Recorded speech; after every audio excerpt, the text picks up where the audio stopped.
All right, are you ready for this? We are diving into one of the biggest debates in sports history. Oh, I know it. Who is the NBA's GOAT, the greatest of all time? Yeah. We're going deep. We're talking YouTube battles, fan forums going crazy, in-depth player analyses. That's right. You really did not hold back with these sources. Well, it's fascinating how this debate just never dies, Right. right? Every generation thinks their guy is the GOAT. Right. And the rules of the game, like, they keep shifting, too. It's true. But what's really clear from all the stuff you sent me is What's that? it's about way more than just points or championships. You got that right. It's legacy, impact, that almost mythical it factor. Totally. So we're going to break it all down, hit those big names. Jordan, LeBron, Kobe. Right.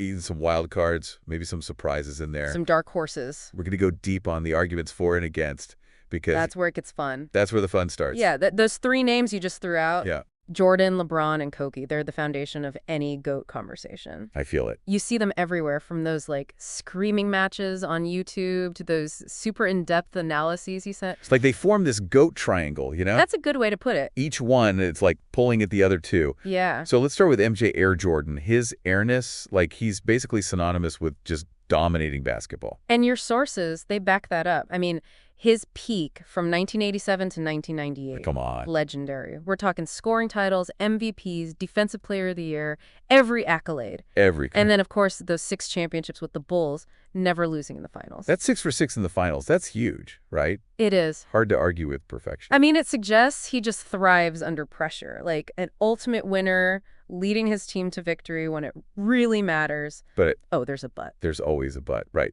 Some people in the YouTube comments were saying, like, competition wasn't as tough back then. That's the classic counter-argument. Right. People say the league was expanding, more teams, so maybe the talent was a little more spread out. Diluted, yeah. Yeah, would the Bulls have just steamrolled everyone in a different era? Tough to say. It's like basketball time travel. Right. Impossible to know. But even if there's something to that competition argument, Yeah. you can't deny MJ's, like, cultural impact.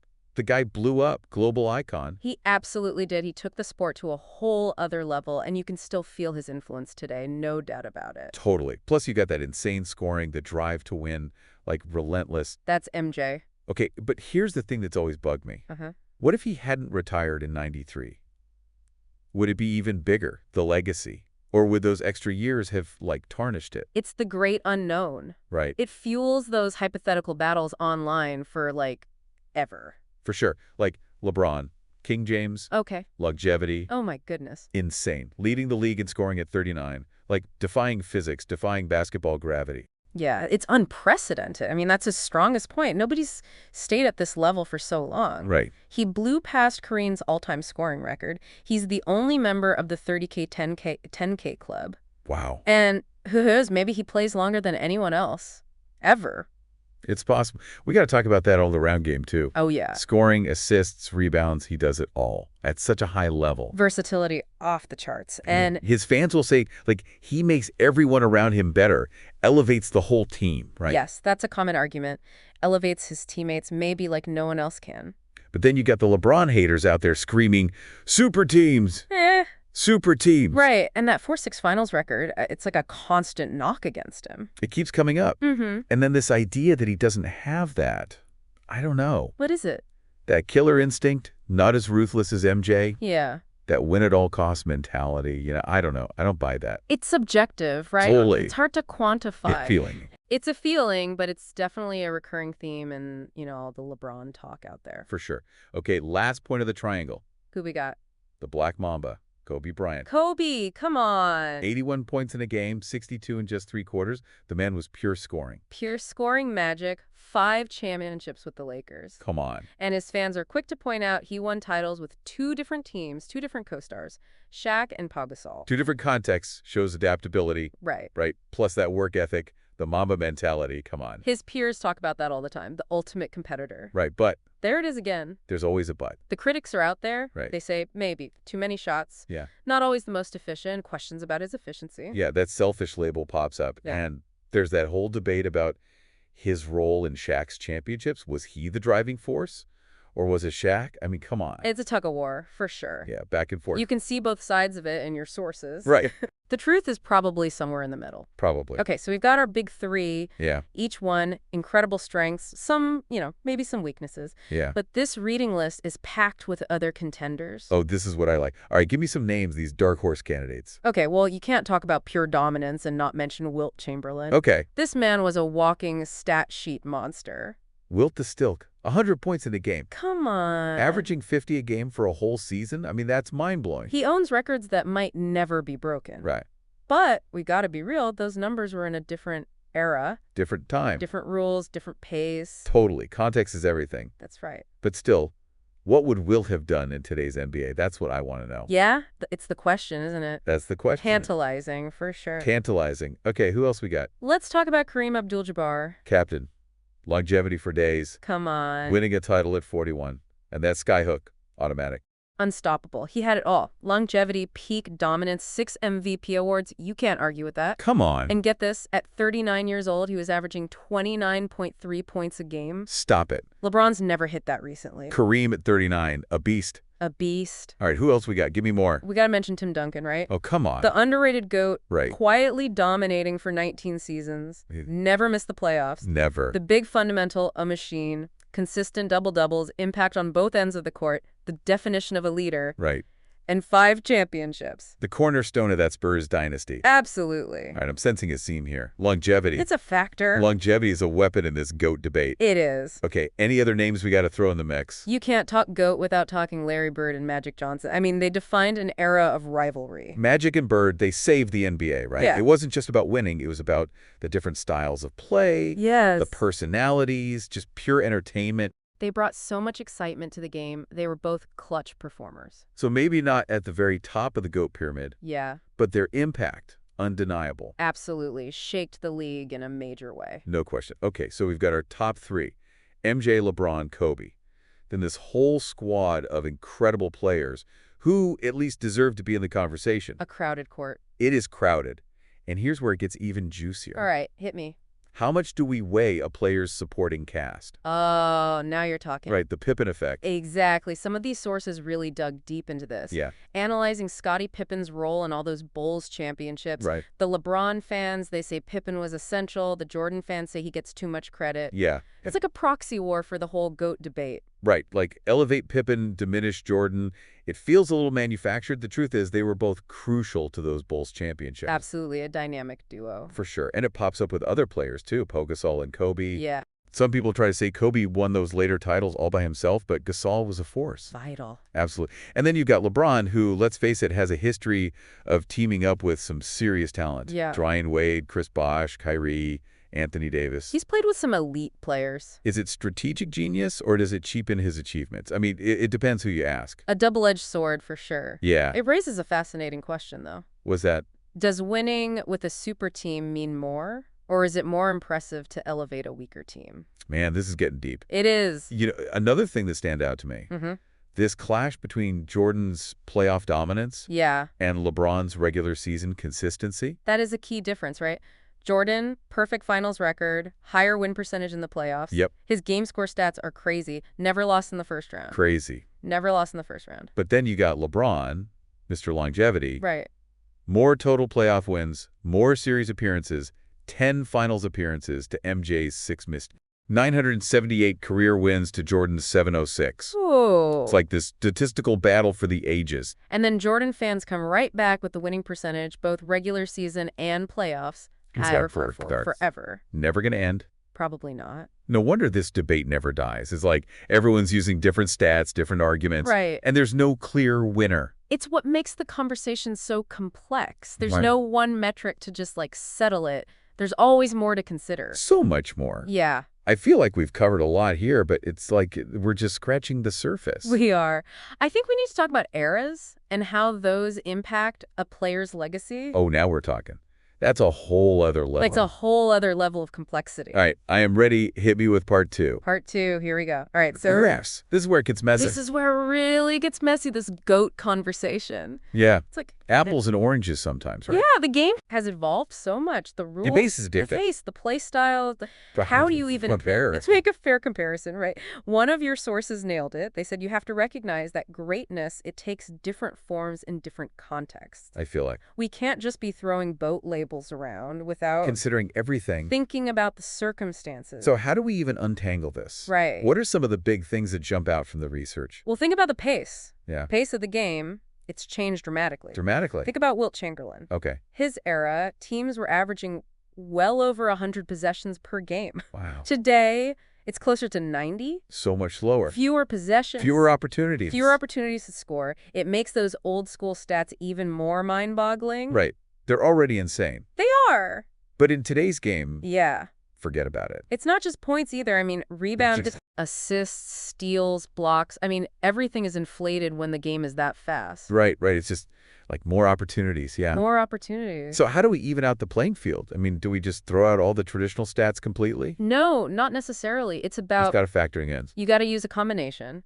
Traditional stats, advanced metrics, and then qualitative analysis. Right, the eye test. You got to look at the player's impact within their era. It's relative to their time, right? Exactly. Dominating in the 60s is different from dominating in the 2020s. Totally different game. All right, so give me some of the biggest rule changes that really, like, shifted the game. Well, for me, it's got to be the three-point line. Yeah. It didn't even exist until 1979. Whoa. I mean, Imagine Wilt and Kareem chucking up threes. Wilt shooting threes. I need to see that. That's a different universe. Totally changes things. Totally different game. And think about the defense. Yes. Yeah. The rules around hand checking. Yeah, hand checking was way stricter in Jordan's era. Right. Defenders couldn't be as physical. So maybe scoring was easier back then? Yeah, maybe a little less resistance. Maybe a little. Those rule changes were meant to open up the game. More offense. Encourage more offensive flow, for sure. So it really is a sliding scale, this whole boat debate. Yeah. Your pick could change based on, like, which era you're prioritizing. And that's part of what makes this conversation so interesting, right? Totally. There's no easy answer. I feel that... No one right answer. It's all relative. Okay, so pace, three-point line, defensive rules, all impacting how we view these guys. What else should we be thinking about? Well, one thing that gets overlooked a lot. Okay. The evolution of training. Oh, yeah. Sports science, all that stuff. Right. Players today have so much more knowledge about resources, nutrition, conditioning, injury prevention. Totally different ball game. Players are bigger, they're stronger, they're faster. Longer careers, yeah. And that adds another layer to this whole GOAT thing. Longevity, it can be a sign of greatness, but it can also mean declining skills as you get older. Yeah. More wear and tear on the body. Right. It's complicated. So it's like peak dominance versus sustained excellence. Right. Right. Burn bright and fast, or keep it going for 2 decades. Which one is more valuable? Yeah, which one is more valuable? It depends what you value. It really does. Some might say those peak years where you're just untouchable. Yeah. Those are the most important. Others might value consistency and adaptability, being able to excel for like 20 years. Like, you got to confront your own basketball values. What do you admire most in a player? Yeah, is it the raw talent? Is it leadership, mental toughness? Or some combination of all of it. It's a lot to consider. A lot to consider. My brain is like melting down. I know. Okay, all right. Let's bring it back to like our main contenders. How do these era differences impact this whole MJ, LeBron, Kobe thing? Okay, let's start with MJ. All right. He played in an era known for its physicality, tough defense. But less hand-checking, though, right? Right, but that doesn't mean defense was easy. No. Teams were still super physical, and there were some all-time great defenders like Dennis Rodman, Gary Payton. Oh, man. Roaming the court. Yeah, Jordan wasn't just, like, scrolling to the basket. No. He had to earn it. He had to earn those buckets. And don't forget, he was an elite defender himself. Right. Defensive Player of the Year. 88, he won it. So even with the rule differences, he still had to battle. He did, and his offensive game was so well-rounded. Yeah. I think it would have translated to any era. Probably. All right, LeBron, so he's playing in like the three-point era, right? Right, this era of spacing. So much spacing. Yeah, and his game has evolved with it. He's become a more efficient scorer from outside. For sure. He's a master at exploiting those mismatches that get created by all that spacing. Yeah, but some people say, you know, defenses are weaker now. That argument comes softer, yeah. Yeah, it's hard to know for sure how his game would have looked in a more physical era. It's impossible to know. Right. We can't time travel. We can't. So maybe the era thing is a wash when it comes to, like, Jordan and LeBron. Yeah, I think so. They both dominated. They both dominated their respective times. It's impossible to know how it would have, like, shaken out. Yeah. If they'd swapped. We'll never know. Okay, what about some of these other guys? Wilt, I mean, would he still be a monster in today's game? Oh, he would feast in these modern pick-and-roll offenses, no question. Yeah. His athleticism, his finishing ability, it would be devastating. Imagine Wilt rolling to the basket with, like, Steph Curry. Oh, man. That'd be scary. Alley-oop City. Oh, yeah. But could he develop a three-point shot? Right, that's the question. That's the question. We don't know. He wasn't known for his outside shooting. No. But he was such a phenomenal athlete. Yeah. A quick learner, he might have surprised everybody. All right, Kareem. I mean, the skyhook is already like a timeless weapon, right? Oh, yeah. And he was already a decent mid-range shooter. Yeah. Maybe he extends his range out to the three. Imagine. And his footwork in the post. I mean, it's still effective today. Still effective, yeah. Big men need those post moves, especially against smaller, quicker defenders. No question. So maybe he's not, like, dropping 50 a game. Yeah. But he's still a force. Still a force to be reckoned with. Okay, I kind of want to shift gears a little bit. Okay. I think we've got to talk about something that, like, doesn't get enough attention in these GOAT debates. What's that? Social and cultural impact. Oh, yeah. That's huge.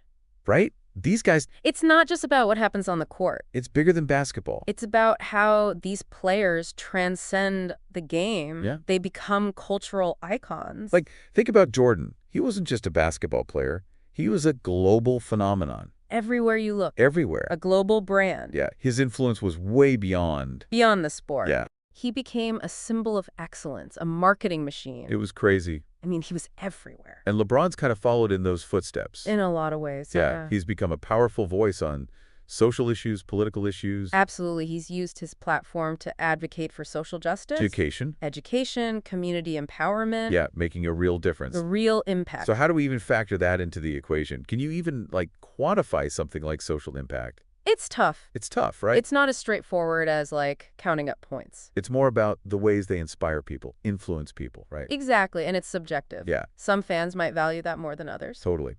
Okay, my head is officially spinning. I know, we've been all over the place. We've gone from, like, stats and eras to social impact. What's next? We've covered a lot of ground, but we've got a few more pieces of this puzzle to look at before we can reach a verdict. The suspense is killing me. All right, bring on party 3. Let's finish this thing up. All right, we're back, ready to wrap this whole thing up. Let's do it. What are those final pieces of the puzzle we got to look at? I think we got to talk about the clutch gene.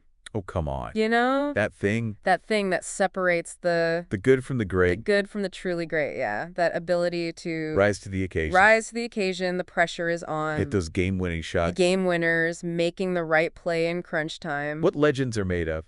It's hard to measure. But you know it when you see it. You know it when you see it. And it's always a part of this whole GOAT thing. It always comes up. You talk about clutch. You got to start with MJ. Oh, yeah. Ice in his veins. Ice in his veins. Big moments. All your sources, they're full of examples. Yeah. The game winners, the focus, like unshakable focus. Intense. The confidence, it just radiates off him, you know? He loved it, that pressure. He thrived in those moments. It was like the bigger the moment, the better he played. It's true. Those iconic shots over Elo, the last shot against the Jazz. Come on. Legendary. They're etched in NBA history. And his playoff performances on another level. Yeah, come on. Averaging over 33 points per game. All right, so MJ sets a pretty high bar for clutch. Yeah, he does. What about LeBron? He's had his share of big moments, right? Sure. I mean, his supporters point to... like all those game winners, 8 straight finals appearances. Right. Carrying teams on his back. I mean, remember that block on Iguodala in the 2016 finals? Oh, man. I mean, that was clutch play for the ages. Clutch play for the ages. Game 6 against the Celtics in 2012. Oh. He just, like, took over, willed his team to victory. He did. But then his critics will say, uh-oh, he's had some playoff meltdowns. It happens. 2011 finals against the Mavs, right? Yeah, but even the greatest, they have off nights. It's part of it. It's part of the story, makes it more human. Okay, Kobe. Where does he fit into this whole clutch thing? Well, Kobe was another one who, like, embraced those high-pressure moments, that killer instinct, never afraid to take the big shot. Never. 81 points in a game. Talk about rising to the occasion. He hit some unforgettable game winners. I mean, that fadeaway against the Suns in the 2006 playoffs. I remember. Double-teamed, nothing but net. Come on. Classic Kobe. But even Kobe made some iffy decisions. Questionable decisions, yeah, in those big moments. His critics point to the high volume of shots. Yep.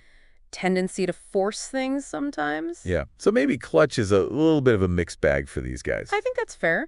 Even the most clutch have those moments. Moments of brilliance, moments of, well, not so brilliance. Yeah. I think what I'm realizing is that we, like...